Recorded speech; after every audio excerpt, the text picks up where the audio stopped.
freaking first cut. Golly.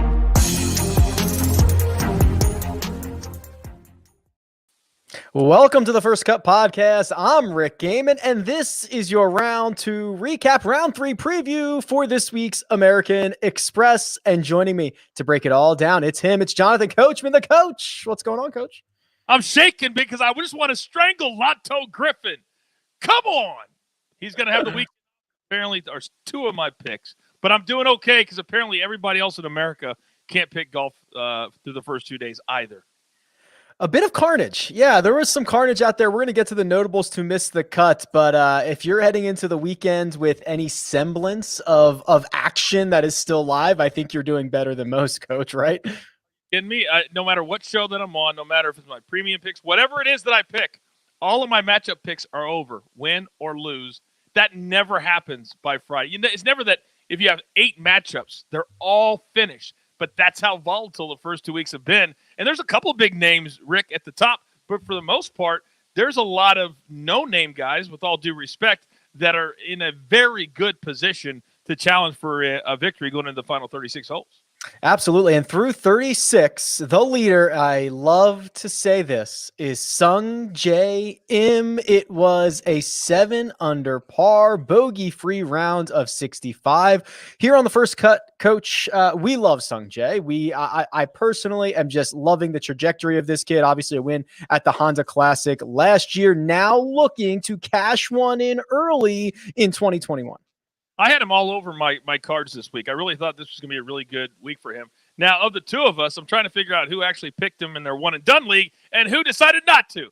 But that could be Mr. Tap himself, Rick Run Good. But he really is a guy that defies all the metrics. When you play this many weeks in a row and this much, you're not supposed to be at the top of the leaderboard. You're not supposed to be week in and week out challenging for top 10s. But that's exactly what he has done. And when you shoot a 65 and you have one bogey through through 2 rounds on these 2 courses, that's really doing something. When you've seen quadruples, triples, and doubles all over the joint, we talked about it, Rick, in our preview. These are the type of courses that you can shoot a 65, but you can also shoot an 81, and that's what we're seeing this week. That's right. 1 bogey through 36 holes. Sung Jae now officially a homeowner. He's got a place in Atlanta. And I do wonder, and he's very young. We might worry about this in a couple of years, Coach, but the idea of him eating, sleeping, breathing golf. I mean, I wonder how long something like that can last, because this guy laps the field on how many rounds of golf he plays on the PGA Tour, how many events he plays. You wonder how long he's going to continue to do this. The only thing that I can compare it to is back when I was in my 20s and I did pro wrestling for 10 years. And we were on the road 52 weeks a year. The only week we had off was Christmas, and we would still do 2 the previous week to make up for the Christmas show. And I remember I did it for about 5 years, where I was out there. I only missed one Monday in 10 years, one Monday. So that's 520 Mondays. After like 5 years, it was enough. And that's kind of what Sung Jae is projecting on. I have a feeling that after 4 or 5 years, he's going to say, as much as I love to play golf, I've got to have a life outside of this. Maybe he wants to have a family. Maybe he wants to have a relationship. Maybe, who knows? But you cannot continue to play 30, 35 events a year and believe that you're going to have your best golf every single week. But maybe he doesn't care about that. Maybe he cares about stacking cash, and that's okay too. Certainly okay by me. Sung Jae Im has had 2 prior 36-hole leads on the PGA Tour. He finished 51st at the 2019 Honda Classic, so a terrible 77 on Saturday doomed him there. And then he finished T7 at Punta Cana, so if he's able to close this one out, it would be the first time he would convert one of those 36-hole leads into victory. But, Coach, I'm looking at a lot of notable names that did not make the cut, and they're not going to be hanging around for the weekend. And Brooks Koepka is the first name that pops off my board. He goes rounds of 72, 71 en route to that MC, and we got no more answers for the questions that we have for Brooks Koepka to start off his 2021 season. Yeah, today we got to see a lot of him on the coverage they had today, and he didn't look anything but average. And I really kind of felt like that would be the case. I also thought that Ricky would have too, but specifically for Brooks Koepka, this was his first start of 2021. And what Brooks is going to have to realize that he no longer is that guy that we all look at and say, you know what, but he's got the 4 majors. So that's okay. we're now no longer, at least I'm not, and I'm on a show with you guys 3 days a week, and I get the feeling that a lot of other people are sick and tired of him showing up at majors, but not showing up week in and week out. If you're going to be healthy and you're going to be one of the big dogs and you're going to call out the other big dog in Dustin Johnson from time to time, you've got to show up at these events and you've got to dominate, just like Rahm does at times, just like Rory does, just like other guys do at certain weeks. Brooks doesn't do that. And I think we're all getting tired of hearing how great he is in the majors, but yet on a regular tour event, he can't be bothered enough to be intense enough to even make the cut. And I think that's a problem, and he needs to fix that. Yeah, I not to psychoanalyze Brooks Koepka, but I believe that all that talk about, these regular events are a warm up, or I don't really care about them. That to me is a defense mechanism. That's just like it only goes so you have to keep winning majors for that to be a thing. And in the history of golf, it is very hard to constantly be winning major championships. So if that's the only thing that you say you care about, I think eventually you're going to be in trouble. There's no question. And then when he did that Instagram live with his girlfriend, and I found it very difficult to pay attention to him during that, I might add. But when you're joking around that you're kind of very Bill Belichickian in that everything you do is just to mess with fans, that everything you do is just, I'm just tongue-in-cheek. Come on. That wasn't tongue-in-cheek a year ago when you said, I only practice, or you only see me play is when I practice. You weren't kidding around, but now I think you're onto something. I think now he's realizing, wait a second, maybe my game week in and week out isn't good enough. Maybe I don't have inside of me what it takes to be a great champion. And a great champion, I just saw today, they put on SportsCenter on Instagram when Kobe Bryant scored 81 against the. You remember that game? When he got to 50, then he got to 60. He wasn't done. He went to 70. Then he went to 80. That's what great champions do. They capitalize and they entertain all of us on these random weeks in the desert. And that's what great champions do. Brooks Koepka doesn't do that. Sam Burns was one of the more popular fantasy options for this week. He had garnered a lot of attention in betting markets, and he goes out and, believe it or not, shoots a 6-under round on Friday, a 66, and still misses the cut by 3 shots. So that illustrates how poor his Thursday 77 was. It's one of these funny things, Coach, when a guy's as popular in a lot of these markets and he misses the cut, but he plays well, 11 shots better in his Friday round. It leaves me wondering and saying, okay, I'll grab him the next time he tees it up. I'm okay to forgive that. We were on the right guy. I had him as my number 2 metric this week. He was my number 2 favorite selection when I did all my handicapping. And I know a lot of other people were high on him too. There is nothing worse when you're in the world of fantasy and golf betting to see one of your best bets or one of the guys that you're highest on come out of the blocks with a 77. We knew that the cut was going to be at least 3 or 4 today. So there was no shot, very little shot of him making the cut after shooting a 5 over 77. That is deflating when you're trying to pick these guys to do well in all the different things that we do. I take a lot of pride in it. I know that you do as well.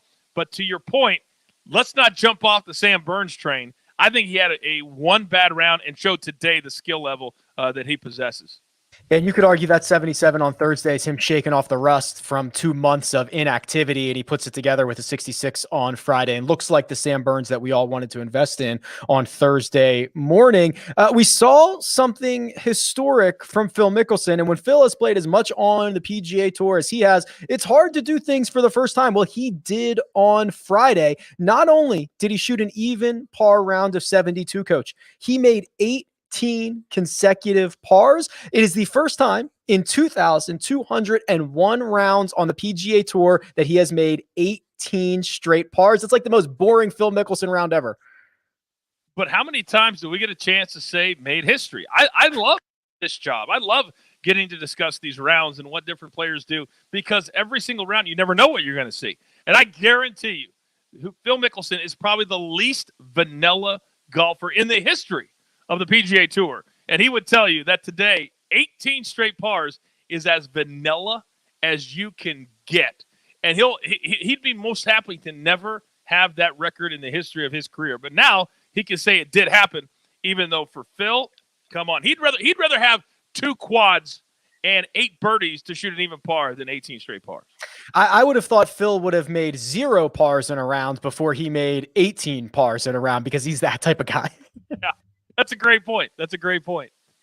Looking ahead to the weekend, Coach, and we've got a ton of names stacked at the top and guys with some pedigree. Not only Sung Jae, who's currently in the lead, Tony Finau just 1 shot back, Abraham Answer just 1 shot back. There is a group of golfers at 10 under. There's 5 of them who are going to try to chase down Sung Jae Im this weekend. There's 3 more at 9 under, including a bit of a resurgence from Francesco Molinari. So looking into the weekend, it's no surprise that Sung Jae is your betting favorite. He's 4-1. Tony Finau 5.5, Abraham Answer 7, and Siwoo Kim rounds out the guys under 10-1. He's 8-1. Is there anybody on this list that is going to move the needle for you? Really, there's only one, because as much as I love Tony Finau, he's been in this position so many times before. He has the most top threes in the last 5 years on the PGA Tour, and it's not close. That's a stat you don't want to be leading in. To me, Answer is the only guy, when I look at the top 10 to 15 names, he's really the only guy that in our preview show we said, you know what? This guy finished second a year ago behind Andrew Landry, and we should be looking at him. And he's backing up that performance from a year ago. But everybody else, with the I guess Sung Jae Im a little bit too, but Finau should be the guy that everybody's afraid of. The problem is he hasn't figured out how to put it together on the weekend on the mainland. He's never won a tournament in the United States. So why would we believe that he's going to do it this week? I'm here for it whenever he does it, but I don't think it's going to happen this week. And then you go on down the list. If we're playing that little how far back is too far back game that we love so much, I'm looking at, I think the 6s are as far back as you can go, even though it's bunched up. There's only 7 shots in between, because you're looking at 6 or better. Rick, we're looking at, my goodness, 36 guys at 6 or better. So I think Answer is the one that sticks out to me. If you want to go back to the 7s, I think Paul Casey certainly could go low. He had a really good round today. He did it on the stadium course today, too. So they're going to be playing the stadium course Saturday and Sunday. So I think he's a guy that has the firepower 4 back if I'm looking at it. My heart says Sung Jae. If you made me make one wager, I think I would agree it would be Answer at 7-1. Obviously, the runner-up finish here last year, and being able to be accurate but deadly a bit with his driver off the tee as we get to the stadium course. And it's a good point, Coach, because the stadium course, for the first time, I don't want to say first time ever, first time that I can remember, actually played easier than the Nicklaus Tournament course on Friday. There were a lot of low scores at the stadium course. So, okay, we've already kind of touched into that. How far back is too far back? The 6 unders would be 36 golfers, and we saw a lot of movement today. So I think we need to assess this board again after Saturday's round and then try to figure out how many guys are actually still in this thing as well. For those of you who like to play fantasy out there, if I was putting together a fantasy lineup, I wouldn't touch maybe one in the top 15, but I would go to those 6, 7s, and 8s. And that's normally the guys that play with very little to lose. And they're like, I'm going to jump on the train and try to catch.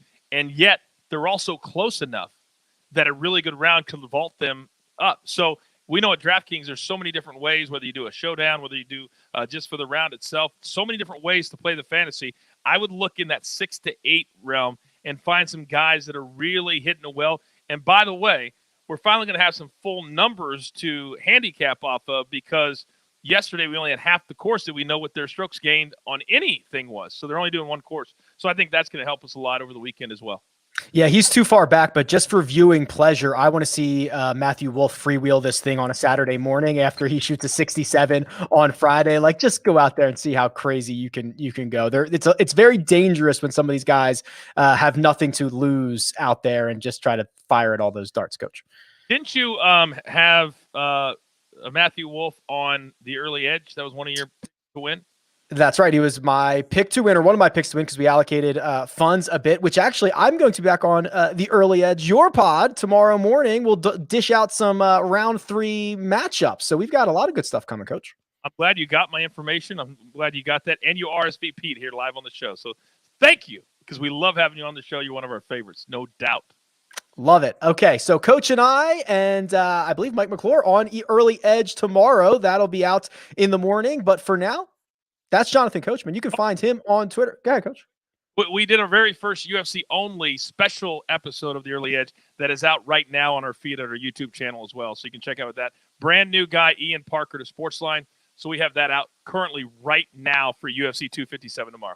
Sorry, Boom. I just want to check it out. Lots of great stuff coming from the team. Follow Coach at The Coach Rules. Brewster Jacob, thank you very much. He's behind the glass doing all the hard work. You can find me at Rick Run Good. This has been The First Cut, and we'll catch you next time.